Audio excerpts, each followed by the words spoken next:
Outside the Mansion House, a Remain campaigner was braving the freezing cold to offer journalists refreshments. "Have your cake and eat it," he said hopey.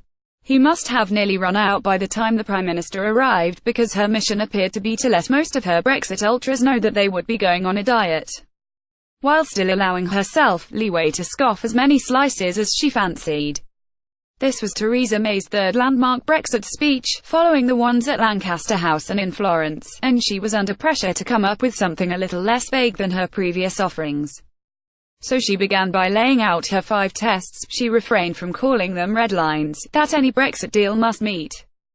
To which she might as well have added a 6th, that she reserved the right to add or subtract 1 or 2 more as required. In other words, all bets were off. With that off her chest, the Prime Minister then went on to give the speech she probably ought to have considered giving before the referendum, when she was half-heartedly in favour of remaining in the EU. And certainly before triggering Article 50. But better late than never. After nearly 2 years in office, it had slowly dawned on her that leaving the EU was a great deal more complicated than she had been led to believe. Britain had to wake up to the fact that it wasn't going to be able to have everything it wanted if we left the single market and customs union, and we would have to make binding commitments to maintain regulatory alignment with the EU in some areas. She looked a little nervous when she said binding. The original wording had been watered down to strong, but since Boris Johnson was snowbound in Budapest rather than in the audience, she didn't think there would be any harm in throwing a few extra crumbs to the EU. There were times when it looked as if the frog that had attacked her during her party conference speech was alive and well again. Several times she appeared to choke and stumble over her words, but the only time the frog really got the better of her was when she said, "We want to achieve a hard border between Northern Ireland and the Republic." She hurriedly corrected herself to say, "avoid a hard border."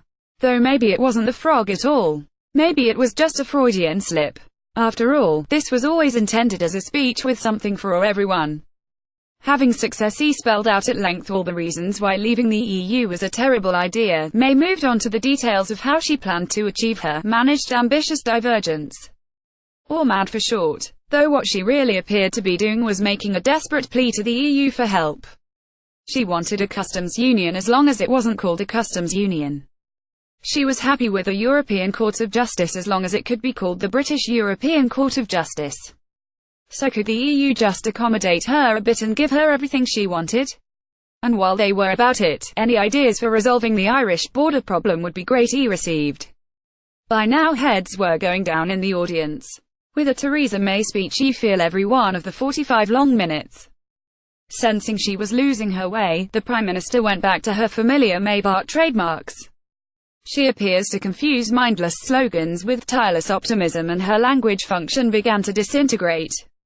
"What I set out in the 5 tests are the 5 tests I will be setting," she announced. It got worse. Brexit would be bold and comprehensive. Our future was bright. 2 sentiments she had previously done her best to contradict.